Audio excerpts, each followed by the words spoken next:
Welcome to Madeira and welcome to a very special Cristiano Ronaldo flavoured Match of the Day kickabout. That's right, it was on this tiny island where it all started for CR7. So we've come to find out exactly how a skinny Portuguese boy became one of the greatest players in the world. Yes, but of course he wasn't born a superstar. From humble beginnings, his has been a meteoric rise to the top, and it all began right here in Madeira. John, it's amazing!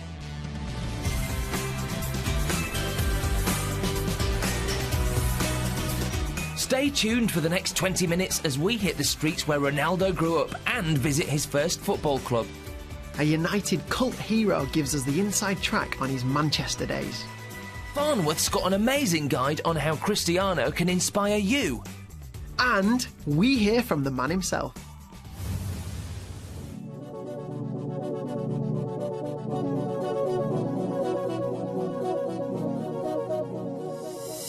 So, here we are. This is Santo Antonio, and this is where the story starts. It was here that Cristiano Ronaldo dos Santos Aveiro, that's his full name, was born. And it was on these streets where he first learned how to walk, how to run, and of course, where he first learned how to kick a ball.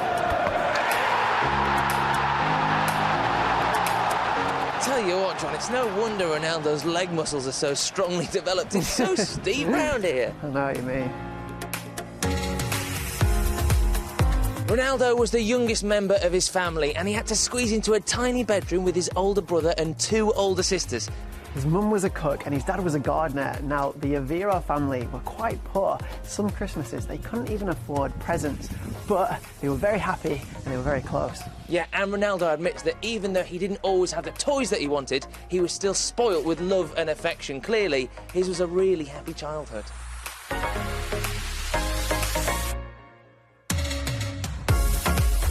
We're on the street where Ronaldo grew up, and I've just bumped into João, which is John, or Johnny in English. And João, you were saying you knew Ronaldo when he used to live here, when he was very small. Yeah, eu conheço Ronaldo de pequenito, small. Yeah. So, and you were saying that on this fruit patch orchard behind us here, he used to steal the fruits, the frutas. Frutas, Yeah. árvore. Quando eu era pequenininho, ia frutas, comer pera, uma banana. Yeah. Para comer, small, não havia. Who doesn't want a banana? Clearly, Ronaldo was a fan. Era good boy, good boy. Ronaldo's first club was the little-known Adeirinha, where his dad was the kit man. He enjoyed his time here, but when CD Nacional came calling, the biggest team on Madeira, he just couldn't resist. Let's go check out where he used to train.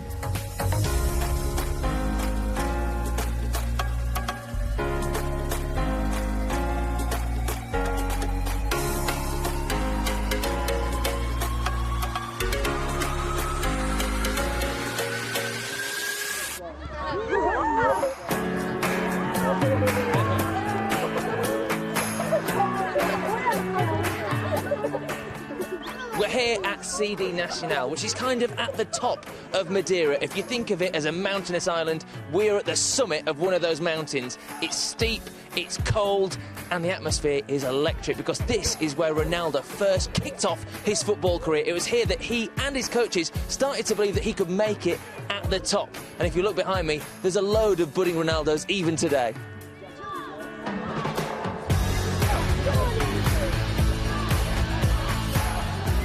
Olá, chamo-me Rodrigo. O meu maior fã, meu ídolo, desde pequeno é o Cristiano Ronaldo. Eu adoro porque ele trabalha muito. É o Alex Ferguson, que era outro. Sou Martim. Para mim é um jogador que admiro, que começou assim, e acabou lá em cima. E então, para mim é tudo. Eu sou João Pedro, gosto do Ronaldo porque quando ele perde a bola vai logo recuperar, ele joga bem, finta bem, joga muito bem e o que a seguir eu. Ronaldo was here for 2 seasons, winning the league title in his second season, and he scored loads of goals. In fact, he had a reputation of being a bit of a ball hog. Oh, and his nickname was the Crybaby, because whenever they lost, he used to burst into tears. Now, where have we seen that before? When Ronaldo first joined the club, Could you tell at that early stage he was going to be as incredible a player as he's become? Não, de maneira nenhuma. Mas nunca pensaram que chegasse a este patamar. Even you couldn't see. So, talk to me about the first time that you ever set eyes on Ronaldo. Uma dificuldade enorme em lidar com a derrota. Não aceitava a derrota em momento algum. Yeah, I heard that he had a reputation for crying when he lost. Is that true? Sempre. I know that he had a reputation for not passing very much. He was maybe a bit selfish on the pitch. Essa era a parte mais difícil quer do jogo, quer do treino. People say that Ronaldo is perhaps the most gifted, the most rounded player that has ever been. How much do you think is natural talent and how much of that is down to hard work? É difícil. Talvez 50-50. 50 graças ao talento, mas também tem muito trabalho, muitas horas de sacrifício, nunca está satisfeito com aquilo que consegue, ou seja, trabalha todos os dias de forma séria, honesta, árdua, para se superar, para ser cada vez melhor.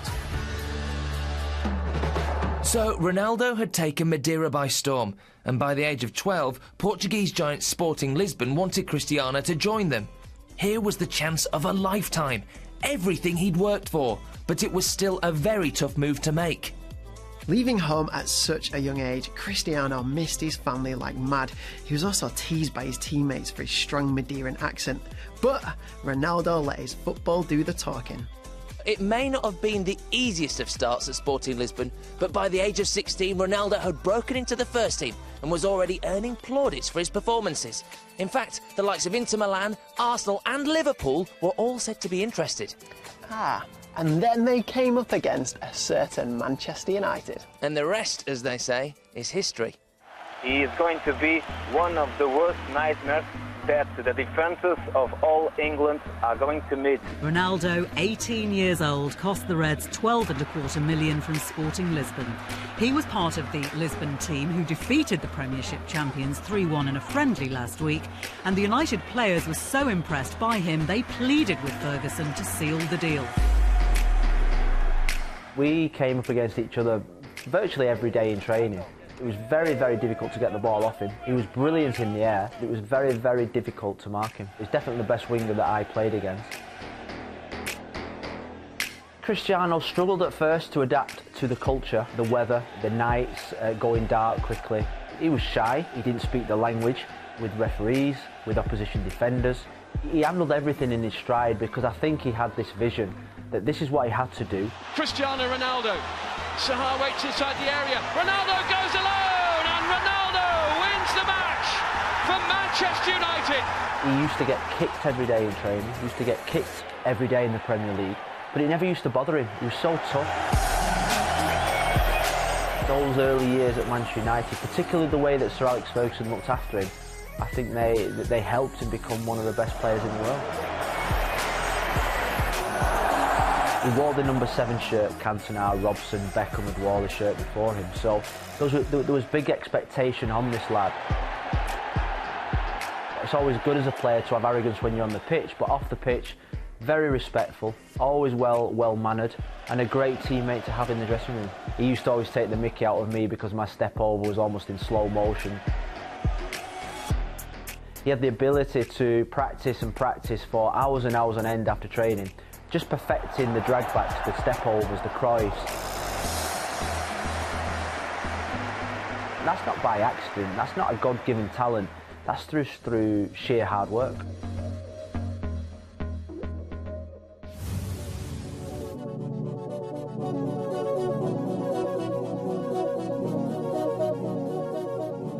At Old Trafford, Cristiano Ronaldo turned his wonderful potential into world-class talent. By 2008, he'd won the Champions League trophy with Manchester United, and later on, FIFA crowned him the best player in the world. CR7 still wanted more though, so a world record move took him to Real Madrid and face-to-face with Barcelona's Lionel Messi. One of the greatest ever sporting rivalries was born. But exactly how did Ronaldo make it to the very top And how can you, yes, you, learn from the example he set for other young footballers? Over to you, John. Growing up as a Man United fan, watching Ronaldo was very special. He made me feel that anything was possible with a ball, and by introducing skills into a game, he brought everyone's attention to freestyle and paved the way for people like me. Now, Ronaldo means a lot to me, but I think you can be inspired by him too. So what are his biggest qualities, and how can you learn from them?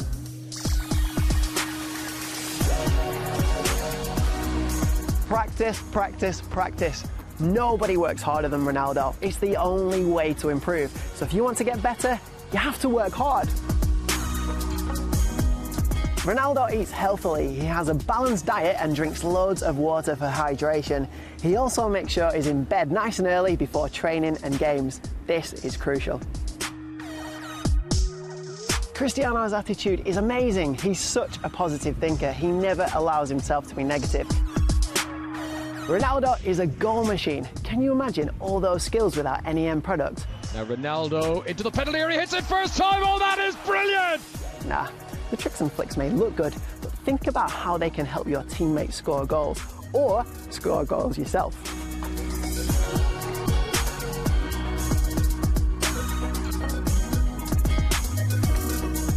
This is where Ronaldo is so much different than Messi. The Barcelona genius is small and he makes the most of it. Cristiano has developed his physique so he can be powerful and strong on the pitch.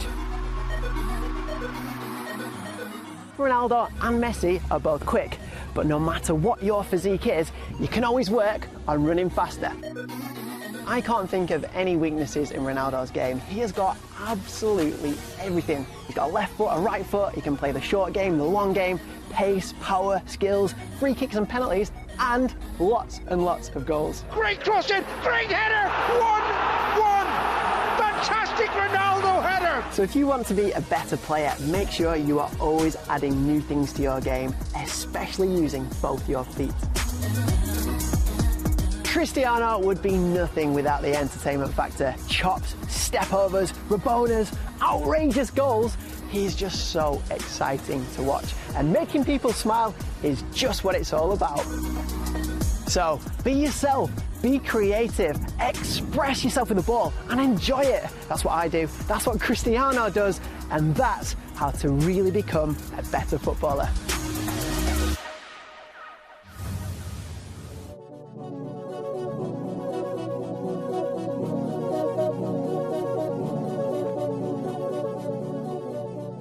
What do you do when you've won so much you've run out of the room to display it on your mantelpiece? Well, you build the world's biggest trophy cabinet, and that's what. Welcome to the Ronaldo Museum, John. Ben, this looks incredible. Should we go inside? Oh, I thought you'd never ask. Come on, let's go, you lot.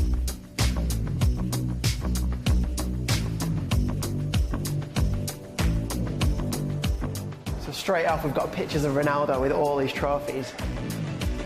Oh, wow, this is it. And here he is, the man, the myth, the legend, the waxwork, Cristiano Ronaldo. Do you know what, Ben? He's about the same size as you. He is, isn't it? Look at this, right in the heart of the museum, an incredible corridor of success. I mean, John, first off, we got the Champions League trophy. Ronaldo's won 3. I mean, that's just greedy. Look at all of these. That's one where they won 9-1, apparently, 5th of April 2015. Ronaldo scored 5 goals then. This is the Spanish La Liga trophy. Huge. It's massive. Physically, I don't think I could lift that. No. I would struggle. I would give it a try. I'd have to work out first. Look at this, there aren't just football trophies in here. These were given to Ronaldo by the President of Portugal, and they're the equivalent of a knighthood. Do you want a photo, Chris? Yeah?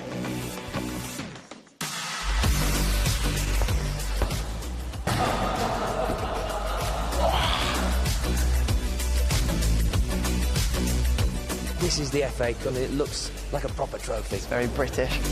Speaking of British trophies, there's another recognisable one over here. The Premier League. I absolutely love this because it's just fan mail and you can see the love from all over the world. Ben, look at this. It's his winner's medal from Euro 2016. That was hanging round his neck during the celebrations. That's what he was actually given. This is something that meant more to him than just the medal. This is like the pinnacle of his achievement, particularly after Portugal missed out on winning Euro 2004 when he was 19. This is what really sets Ronaldo perhaps above anyone of his generation, in that he's achieved at a club level and now at international level. The Ballon d'Or. It's spectacular. That's the only way to describe it. It's come down to hard work and practice every single day, hasn't it? So this must be a crowning achievement in his career. Absolutely. You can see why he's put it right bang in the middle of the museum. Yeah, it's in a good spot here, isn't it?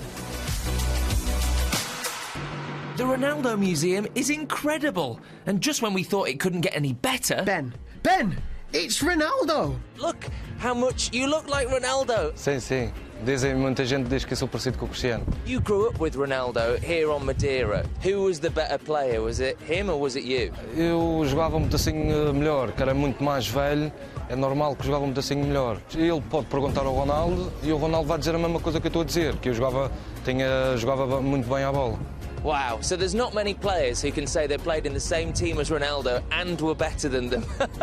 You know him at home, what he's like when he's not on the camera. What's he like to know as a cousin? O Ronaldo, quem conhece o Ronaldo de miúdo até agora, o Ronaldo é uma coisa impressionante.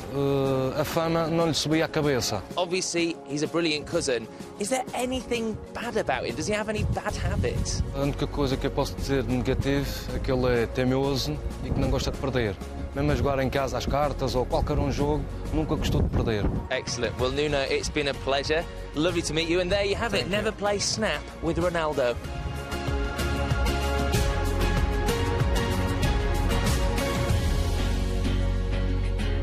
I don't know, John, we've met so many people here in Madeira who know Ronaldo, and I just want to hear from Cristiano himself. Ben, don't worry about it.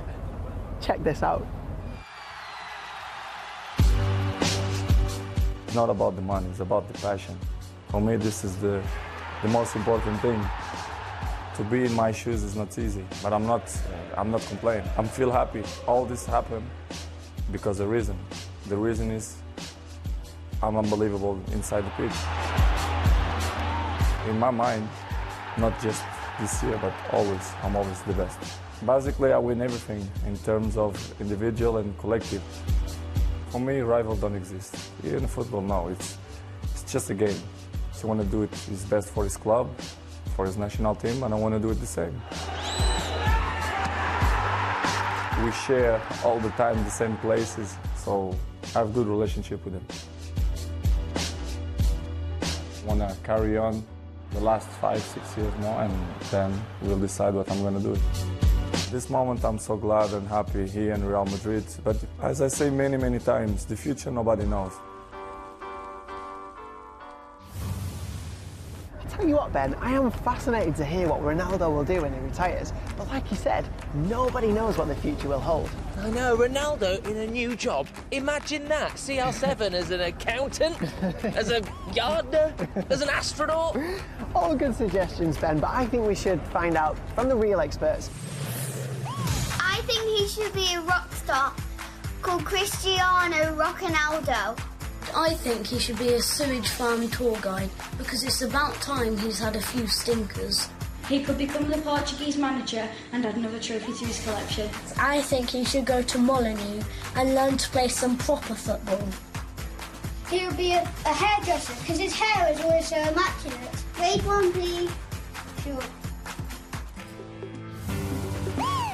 Well, whatever Ronaldo decides to do once he retires, one thing's for sure, John, he's a definite contender for the GOAT. Yo, what has a GOAT got to do with Ronaldo?